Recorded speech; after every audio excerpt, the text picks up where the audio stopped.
there was a war, there is a war that Jesus won and is winning on your behalf, on my behalf.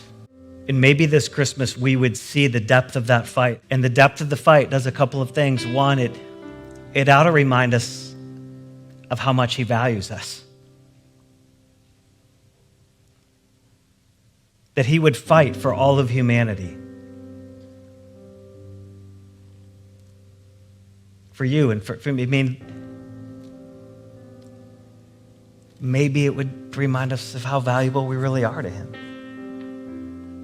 Of how significant and how important. I mean, we live in a world where it's easy to be around a lot of people and not feel very valued or significant.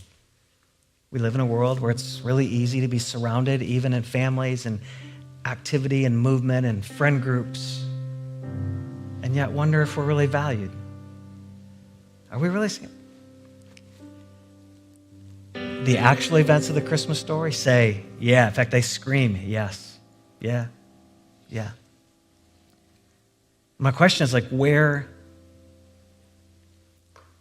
do you feel overcome right now? Because what today is an invitation for you to become the overcomer. Do you feel overcome and overwhelmed and trying to figure out family dynamics or a health thing or a work thing or a school? I mean, where do you feel overwhelmed? Because there is a way to overcome. Well, over 20 years ago now, there were some friends of ours. We were all kind of newly married at the time, and they had moved furthest away. And this young couple, this new husband and wife, got a call middle of the night, like a 2 a.m. call. And those are never good, right? 2 a.m. call. And back here in Michigan, where we'd all been from, his mom and his sister had been tragically and brutally murdered in their home. And they get this wake-up call from hundreds of miles away, and they have to call siblings and everything else and start the trek home. And that's one of those things, that when it happens, it could ruin your life forever. It could stop you in your tracks. And their sense of loss and sense of grief and sense of injustice is unlike anything I've ever seen. And for 20-some years, they've been on this remarkable healing journey. They've found renewed joy, purpose, hope. And you know how they did it? It's interesting.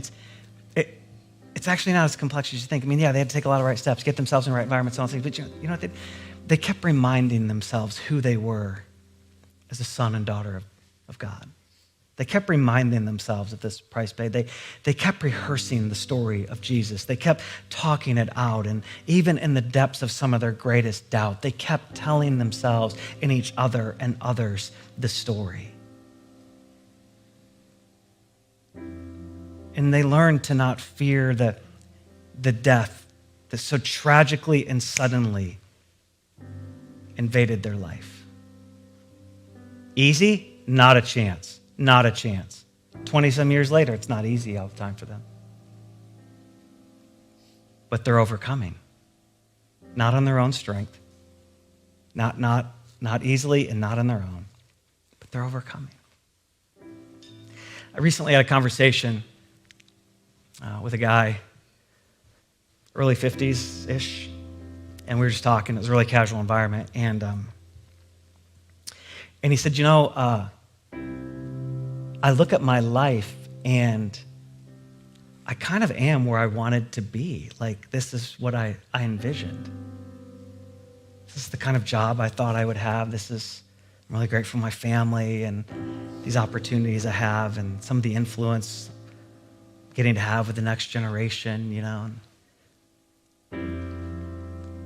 But then he just says, but it's everything I thought I wanted, but it's nothing like what I thought it would be.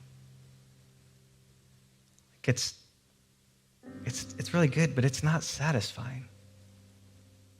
It's not satisfying. And I love the Lord, but I'm like, where am I? Like, and he's on this journey, right? Of just saying, you know what?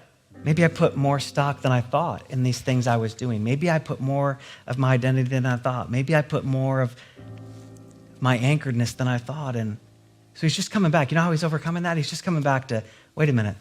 I have been brought with a price, and this is who I am. Even when I'm not feeling it exactly, this is who I am as a son of God. And this is my Jesus story. And I'm going to keep telling myself, not just my salvation story. He's been a follower of Jesus for a long time, but I'm going to keep telling my salvation story and the story of the ongoing work of Jesus in me over the past several years, and even in this moment, and even in this inner navigation of where I am right now. I'm just going to keep telling this. I'm going to keep telling the story. And he's finding himself this place where he's not afraid of losing all this. Not afraid of losing all of that. Because he's not really afraid of the end of the road anymore. He's overcoming.